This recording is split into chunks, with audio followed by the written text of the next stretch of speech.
The Loch Ness Monster, aka Nessie, is easily one of the most famous cryptids of the last century. It's right up there with the Yeti from the Himalayas and Bigfoot from North America. These three are often called UMAs, unidentified mysterious animals. But let's be real, when it comes to global fame, Nessie takes the crown. In fact, the only mystery that can compete with Nessie's legend is UFOs and aliens. The first recorded sighting of the Loch Ness Monster happened in April 1933. And here's the crazy part. More than 80 years later, people are still reporting sightings. So is Nessie real? Or is it just an elaborate hoax? Let's find out. Before we get into the monster itself, let's talk about its home, Loch Ness. Loch Ness is a freshwater lake in the northern Scottish Highlands, and it's pretty unique. Unlike your typical round or wide lake, Loch Ness is long and narrow, almost like a river. It stretches about 23 miles in length, but it's only around 1 mile wide on average. Even at its widest point, it's just 1.5 miles across. That makes it Scotland's second largest freshwater lake in terms of surface area. But here's where things get really interesting. Loch Ness is deep. At its deepest point, it plunges to about 755 feet. That's so much water that it actually holds more than all the lakes in England combined. Loch Ness was formed by glaciers about 12,000 years ago, so its underwater terrain is rugged and mysterious.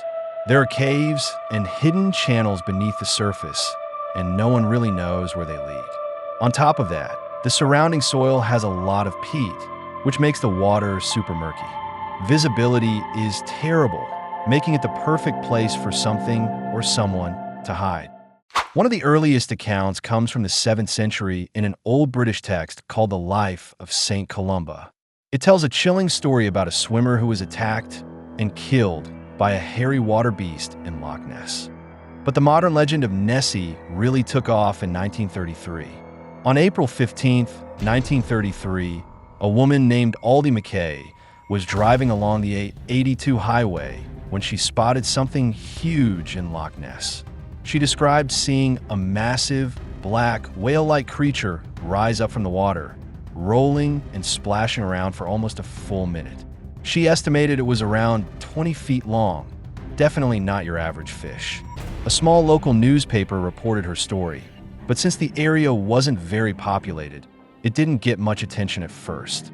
Then, just 3 months later, on August 4th, 1933, the Inverness Courier published another shocking sighting. A man named George Spicer reported that, on July 22nd, he and his wife had been driving near Loch Ness when they saw something straight out of prehistory, a dinosaur-like creature with a long neck, standing about 13 feet tall.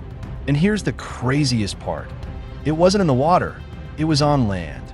Spicer described it as looking like the long-necked dinosaurs from King Kong, a movie that had just hit theaters that same year.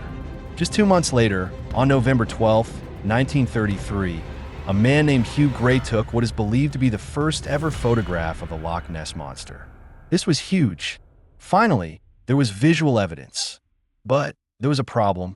The photo was super blurry. So blurry, in fact, that people weren't even sure what they were looking at. Was it a monster? A log? A wave? No one could say for sure. Less than 6 months later, on April 21st, 1934, a London surgeon named Robert Wilson captured what would become the most famous photo of the Loch Ness Monster. Unlike the blurry, hard-to-make-out images before it, this one was clearer, and it instantly went viral. Well, as viral as things could in the 1930s. The photo exploded in the media worldwide and quickly became the iconic image of Nessie. At the time, many people believed it showed a long-necked dinosaur, but some paleontologists suggested it might be a plesiosaur, a prehistoric marine reptile with 4 flippers that could grow up to 49 feet long, with an average size of 16 to 20 feet. Interestingly, plesiosaur fossils have been found in the UK, so it wasn't a totally crazy theory. But here's where things get weird. Remember George Spicer's sighting from the previous year? He and his wife saw a long-necked creature on land, not in the water. But plesiosaurs were marine reptiles, meaning they would have spent their entire lives in the water. So, were there 2 different creatures? Or is something else going on? As the legend of Nessie grew, so did the number of sightings. Loch Ness quickly became a huge tourist attraction, and reports of monster encounters skyrocketed.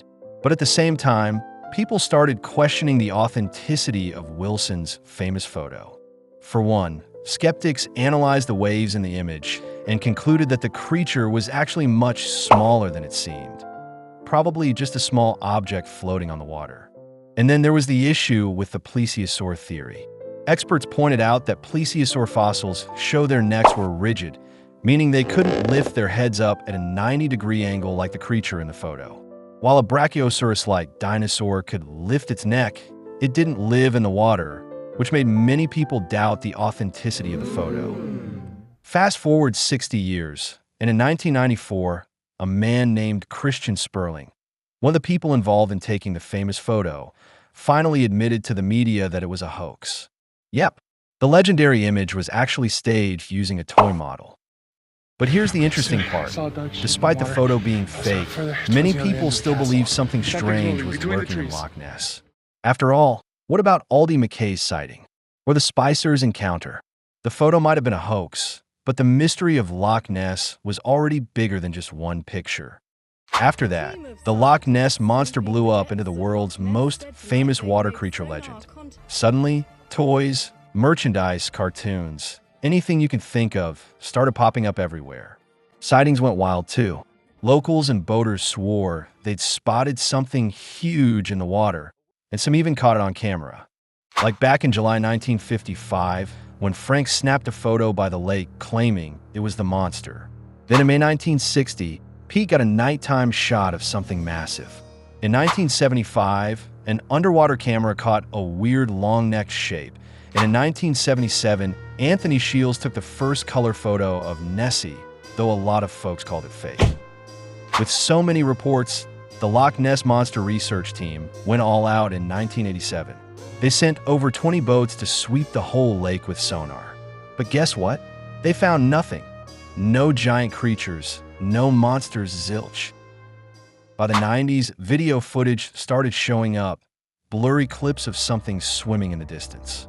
In 2005, someone found a big tooth-shaped rock near the shore, maybe the monster's lost tooth.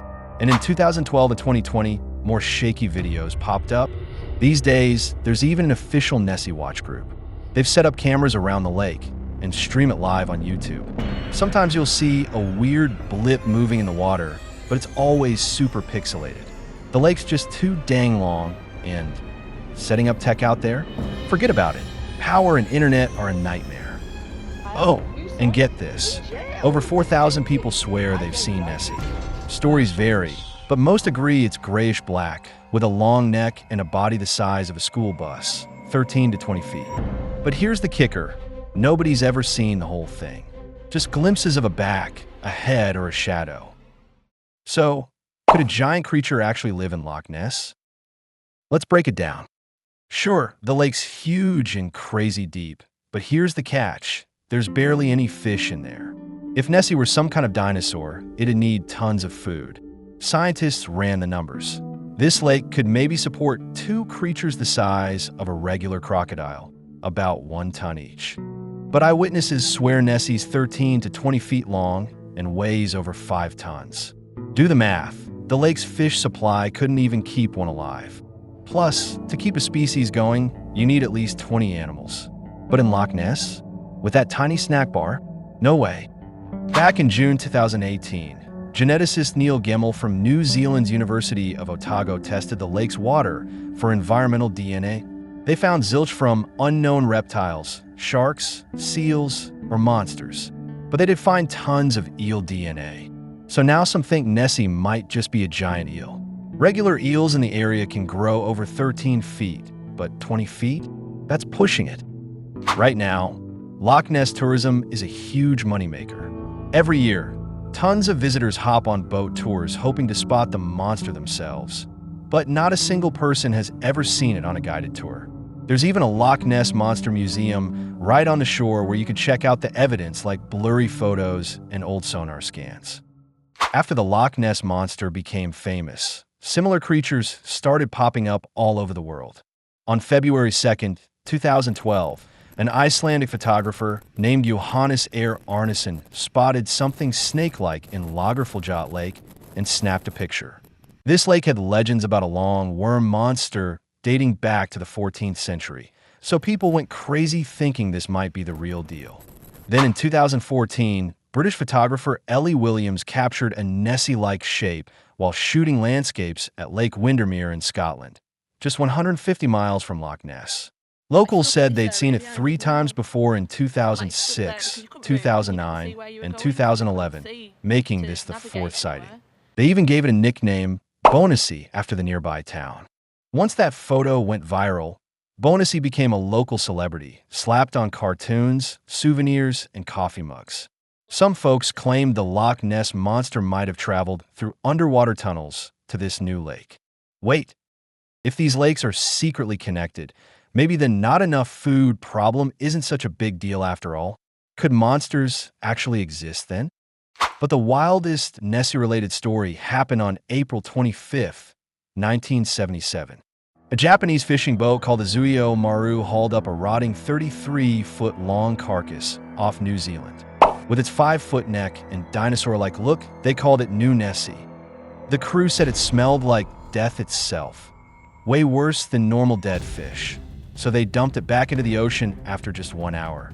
But before tossing it, they took 5 photos and scraped off some tissue samples. Back in Japan, scientists at Top Labs analyzed the samples. The DNA didn't match any known whales, seals, or monsters, but it was super close to basking sharks, the world's 2nd largest fish. These gentle giants just swim with their mouths open, filtering tiny creatures. To test the theory, scientists skinned a dead basking shark, removed its guts and lower jaw, then hung the skeleton with a crane. Turned out, the rotting shark corpse matched the New Nessie photos perfectly. Mystery solved? Maybe. But hey, it's way more fun to believe.